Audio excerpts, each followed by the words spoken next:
ভ্রমণ পিপাসু বাঙালি হোক বা অবাঙালি, দার্জিলিং সবার কাছেই পরিচিত এক নাম। এখানকার ফ্যাশন, কালচার, রকমারি খাবারের সম্ভার আর তার সাথে কাঞ্চনজঙ্ঘার হাতছানি, এই সবই দার্জিলিংকে পর্যটনের তালিকায় প্রথম সারিতে রাখে।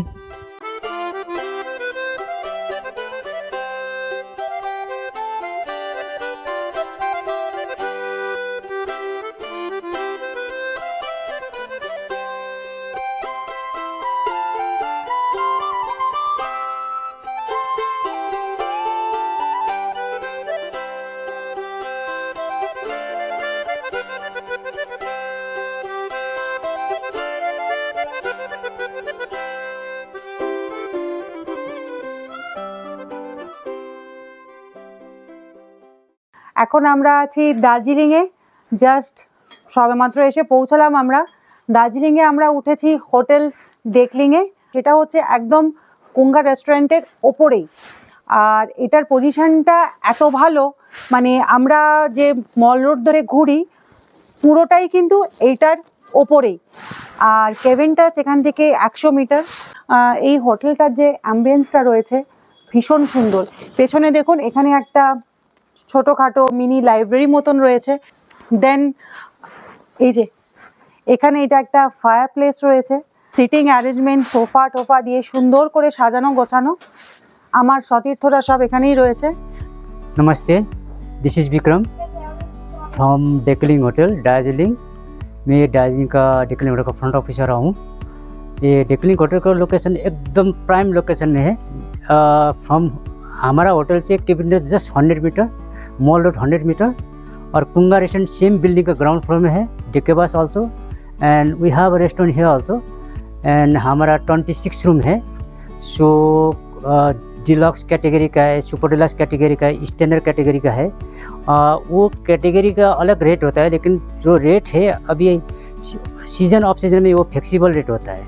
और सीज़न में आपका हाई सीज़न में आपको फुल लगता है, जैसे जो रूम टैरिफ होता है वही 5000 प्लस टैक्स। अभी डिस्काउंट चल रहा है। इसे होता है एक सीजेबल, वो जो फ्लेक्सिबल रेट होता है, जितना रूम ऑक्यूपाइड होगा उतना रूम का रेट चढ़ता है, जितना वैकेंट होगा उतना कम आता है। ऐसा होता है। तो मैडम का चैनल यूट्यूब चैनल है travel and living in Arpita को जितना हो सके सब लोग शेयर कीजिए। मैं भी शेयर करता हूँ। सब सब्सक्राइब कीजिए, लाइक कीजिए। সেন্ট্রাল একদম দার্জিলিং এর বুকে একটা এমন একটা সুন্দর একটা হোটেল, আর এরকম একটা পরিবেশ, একটা আলাদাই ফিলিংস। আর দার্জিলিং তো সবসময় একটা নস্টালজিক একটা ফিলিংস দেয়। মানে নর্থ বেঙ্গল আসবো আর তার সাথে দার্জিলিং আসবো না, তো মানে ইম্পসিবল। হোটেল ডেকলিনে এসে আমার ভীষণ ভালো লাগছে, দারুণ একটা এক্সপিরিয়েন্স। আর একদম মল রোডের সামনে এখানে যা বেডের ক্যাপাসিটি আছে, একটা বাচ্চা নিয়ে কিন্তু আরামসে এখানে শোয়া যায়। রয়েছে একটা টেবিল রয়েছে, এখানে গ্লাস রয়েছে, জলের জাগ রয়েছে, চায়ের সরঞ্জাম রয়েছে, মাগ, চায়ের কাপ রয়েছে, টাওয়েল দেওয়া আছে, ওখানে রয়েছে ইলেকট্রিক কেটল। সব মিলিয়ে বেশ ভালোই। হোটেল ডেকলিংয়ের সবটাই ভালো, কিন্তু আপনারা যদি মনে করেন যে বয়স্ক বাবা মাকে নিয়ে এখানটায় থাকবেন, বা কারুর হাঁটুর সমস্যা আছে, পায়ের সমস্যা আছে, সিঁড়ি চড়তে অসুবিধে আছে, তো সেক্ষেত্রে একটা কথা বলে রাখি, ইনফরমেশনটা খুব জরুরি। সেটা হচ্ছে যে এই হোটেলে কিন্তু কোনো লিফটের ফ্যাসিলিটি নেই। আপনাকে কিন্তু 4 তলার পুরোটাই সিঁড়ি বেয়ে উপরে উঠতে হবে, এবং যথেষ্ট খাড়াই সিঁড়ি। তো সেটা মাথায় রেখে হোটেলে বুক করার আগে কথা বলে তারপর বুক করুন। আমার চ্যানেল যদি আপনাদের ভালো লাগে, আমার ভিডিওগুলো যদি আপনাদের ভালো লাগে, তাহলে অবশ্যই আমার পাশে থাকবেন, লাইক, শেয়ার আর সাবস্ক্রাইব করবেন। Travel and living with Arpita. আমরা রেডি হয়ে গেছি, ঘড়িতে প্রায় 2টোর দিকে বাজে, আর এবার তো লাঞ্চ টাইম হয়ে গেছে। দার্জিলিংয়ে এসে লাঞ্চ বা ডিনারের অপশন অনেক পাবেন, যার মধ্যে একটি হলো মহাকাল রেস্তোরাঁ। যদিও এবারে আমরা লাঞ্চের জন্য বেছে নিয়েছিলাম গ্লেনারিসকে। গ্লেনারিসে এসেছি লাঞ্চ করতে।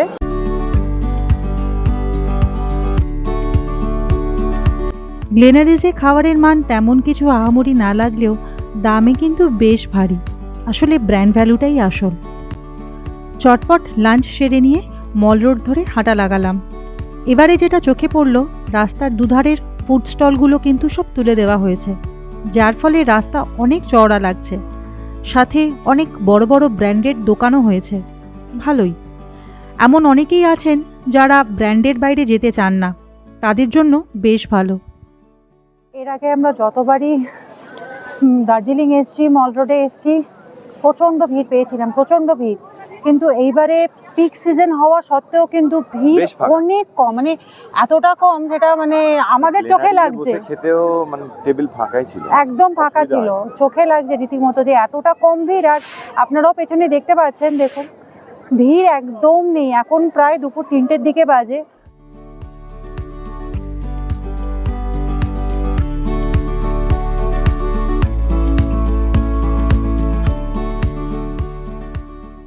আমরা ম্যাল থেকে নিচের দিকে নামছি। এখানে সামনে চিত্তরঞ্জন দাসের বাড়ি আছে, যেটা এখন পরবর্তীকালে মিউজিয়াম করা হয়েছে। তো আমরা ওখানটায় যাচ্ছি।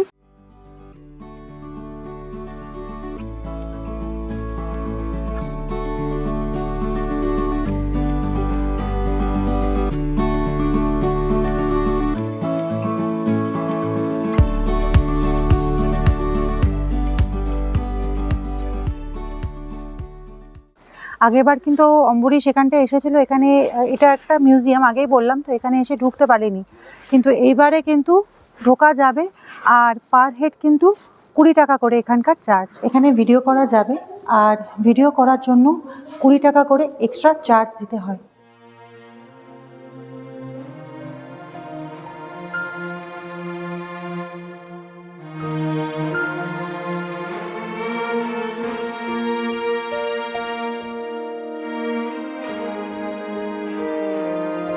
বাংলার স্বাধীনতা সংগ্রামে চিত্তরঞ্জন দাস এক উল্লেখযোগ্য নাম।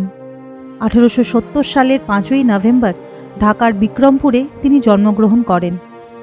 ভারতের স্বাধীনতা সংগ্রামের সাথে চিত্তরঞ্জন দাস প্রত্যক্ষভাবে যুক্ত ছিলেন। 1891-এ তিনি যোগ দেন ভারতীয় জাতীয় কংগ্রেসে। স্বদেশী আন্দোলনের সাথেও তার প্রত্যক্ষ যোগ ছিল। অসহযোগ আন্দোলনে তিনি গান্ধীজির সাথে যোগ দেন। এছাড়াও ভারতীয় শিক্ষা ব্যবস্থাকে এগিয়ে নিয়ে যাওয়ার জন্য 1906 সালে তিনি ন্যাশনাল কাউন্সিল অফ এডুকেশন গঠন করেন। একই বছর ইন্ডিয়ান ন্যাশনাল ব্যাংকেরও প্রতিষ্ঠা করেন। 1924 সালে তিনি কলকাতার মেয়র হিসাবে নিযুক্ত হন। ভারতের স্বাধীনতা সংগ্রামে চিত্তরঞ্জন দাসের অবদানের জন্য তাঁকে দেশবন্ধু আখ্যা দেওয়া হয়। বর্তমানে যে মিউজিয়ামটিতে আমরা রয়েছি সেটা একজন ইংরেজ সাহেবের তৈরি। পরে স্যার NN সরকার, যিনি ছিলেন চিত্তরঞ্জন দাসের ঘনিষ্ঠ বন্ধু, তিনি কিনে নেন এই বাড়িটি। এই বাড়িটিতেই চিত্তরঞ্জন দাস তাঁর জীবনের শেষ 1 মাস কাটান ও 16ই জুন 1925 সালে মারা যান। তার স্মৃতির উদ্দেশ্যে বাড়িটিকে সংগ্রহশালাতে পরিণত করা হয়েছে।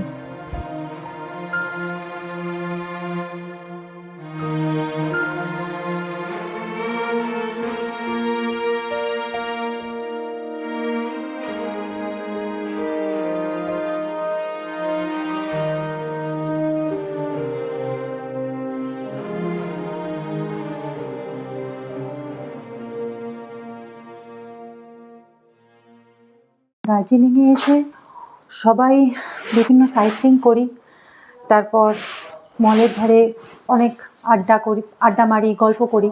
কিন্তু এই যে জায়গাটা আছে, এই যে মিউজিয়ামটা আছে, সত্যি এটা কিন্তু আমার জানা ছিল না। খুঁজতে খুঁজতেই পেয়ে গেছি।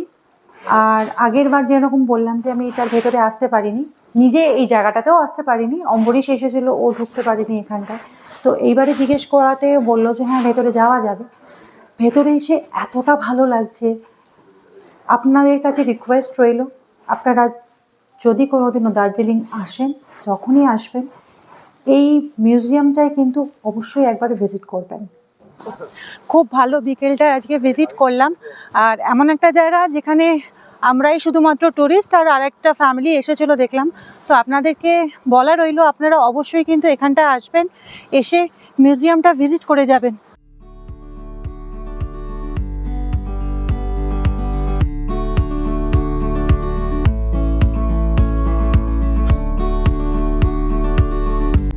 আমাদের দার্জিলিংয়ের গল্প কিন্তু এখানেই শেষ নয়, বাকি গল্প নিয়ে আসছি পরের পর্বে।